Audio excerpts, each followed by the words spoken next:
हे केशव, मेरे 100 पुत्र मारे गए और मैं अंधा क्यों हुआ? मेरे पूर्व जन्म का क्या पाप है? धृतराष्ट्र अंधे थे, लेकिन जब उन्हें यह पता चला कि गंधारी को 100 संतानों को जन्म देने का आशीष है, तो अंधेपन का दुख मिट गया था। धृतराष्ट्र के 100 पुत्र और एक पुत्री हुई। कुरुक्षेत्र में उनके 100 पुत्र मारे गए थे। एक पिता के लिए इससे ज्यादा दुख की बात क्या होगी कि उसे 100 पुत्रों का शोक मनाना पड़े। वीडियो में आगे बढ़ने से पहले अगर आप मेरे चैनल पर नए हैं तो मेरे चैनल को सब्सक्राइब जरूर करें। जो लोग पहले से भी वीडियो देखते हैं वो भी सब्सक्राइब कर ले और लक्ष्मी भक्त अंशिका श्री को और आगे के जाएं आप सब। तो दोस्तों, भगवान श्री कृष्ण ने गीता का जो संदेश दिया था उसे अर्जुन के अतिरिक्त संजय और धृतराष्ट्र ने भी सुना था। उसमें भगवान श्री कृष्ण ने कहा था कि सब कुछ पूर्व निर्धारित है, सबको उनके पूर्व के कर्मों का दंड भोगना होगा। धृतराष्ट्र को वह बात स्मरण थी।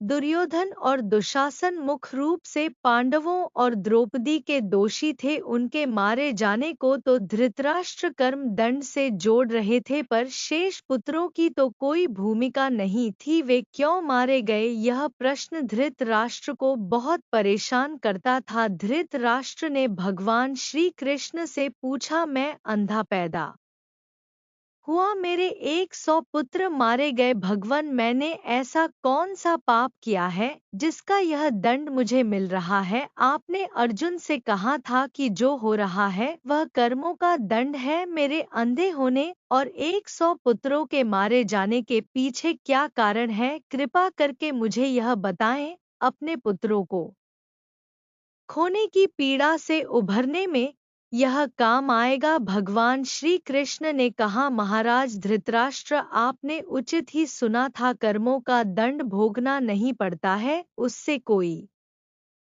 बच नहीं सकता है। राजा और सार्थवाह समर्थ मान बनाते हैं तो उनसे ज्यादा जिम्मेदार होने की आशा रखते हैं। कुछ पाने के लिए कुछ तो देना ही पड़ेगा ना। महाराज, आप इस जन्म में भी राजा हैं और पूर्व जन्म में भी राजा थे, पर आपने कई पाप कर्म किए हैं। धृतराष्ट्र अधीर हो गए। वे बोले, हे केशव, मैंने इस जन्म में जो किया वह मेरे सामने है। एक राजा और एक बड़े परिवार का मुखिया होने के नाते मुझे वही उचित लगा। पूर्व जन्म का रहस्य जानने को उत्सुक हूँ। कृपा करके वह रहस्य खोले कि ऐसा कौन सा पाप था कि मैं अंधा भी हुआ और 100 पुत्र भी गंवाए। भगवान श्री कृष्ण ने धृतराष्ट्र को पूर्व जन्म की दिलानी शुरू की। उन्हें पूर्व जन्म लेकर गए। भगवान श्री कृष्ण बोले, महाराज धृतराष्ट्र, पिछले जन्म में भी आप एक राजा थे। आपके राज्य में एक तपस्वी ब्राह्मण रहते थे। ब्राह्मण के पास हंसों का एक जोड़ा था जिसके 4 बच्चे थे। ब्राह्मण को उन हंसों से अपने संतान के जैसा लगाव था। ब्राह्मण को तीर्थ यात्रा पर जाना था, लेकिन हंसों की चिंता में वह नहीं जा पा रहा था। उसने अपनी चिंता एक साधु को बताई। साधु ने कहा, तीर्थ में हंसों को बाधक बताकर हंसों का अगला जन्म खराब क्यों करते हो? राजा प्रजा पालक होता है, तुम और तुम्हारे हंस दोनों उनकी प्रजा हो। हंसों को राजा के संरक्षण में रखकर तीर्थ को जाओ। आप एक प्रजा पालक राजा थे, इसलिए ब्राह्मण को यह बात अच्छी लगी। वह आपके पास आया और अपनी सारी परेशानी का सुनाई। आपने ब्राह्मण के तीर्थ से लौट आने तक हंसों की रक्षा का दायित्व स्वीकार लिया। ब्राह्मण हंस और उसके बच्चे को आपके पास रखकर तीर्थ यात्रा को गए।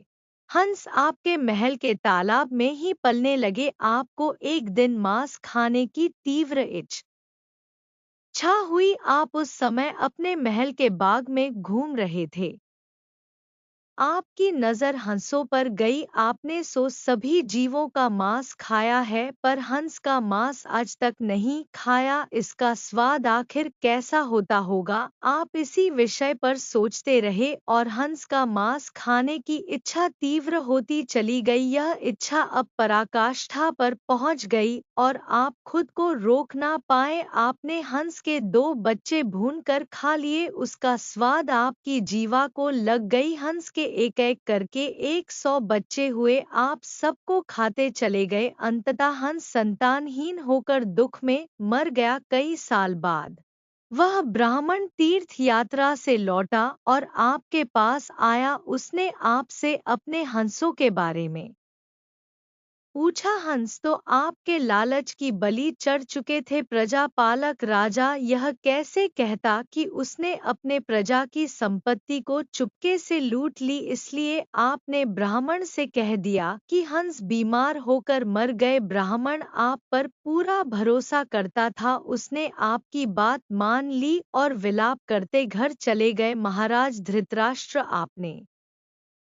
हंस के बच्चे को खाकर और फिर झूठ बोलकर एक साथ कई अपराध किए। आपने तीर्थ यात्रा पर गए ब्राह्मण के साथ विश्वासघात किया, जिसने आप पर इतना विश्वास किया था। आपने प्रजा की धरोहर में डाका डालकर राजधर्म भी नहीं निभाया। जीवा के लालच में पड़कर हंस के 100 बच्चे भूनकर खा गए जो आपके पास आश्रय के लिए आए थे। इस तरह आपने उस असहाय का वध किया जिसे आपने आश्रय दिया था। यह बहुत बड़ा पाप है। हे राजन, इन घोर पाप कर्मों का आपको दंड मिला है। जैसे आपने जीवा के लालच में हंस के 100 बच्चे मारे, वैसे ही आपके 100 पुत्र लालच में पड़कर मारे गए। उन सबकी जीवा भी आवश्यकता से अधिक उदंड थी। जिसने आप पर आंख मूंद कर भरोसा किया, उस तीर्थ यात्री से आपने झूठ बोला और